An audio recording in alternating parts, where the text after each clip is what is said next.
In this video, we are going to look at PAN, that is the Personal Area Network. Just look at this image.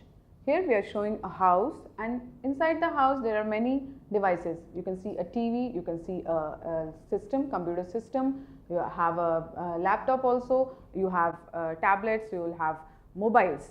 So these are all can be found inside a house or inside a small office. So we can have a network, a small network that can be set up between these devices. As you can see here, it is for Wi-Fi network. These small PANs can be set up using the wired network or a wireless network, or it could be a combination of the two.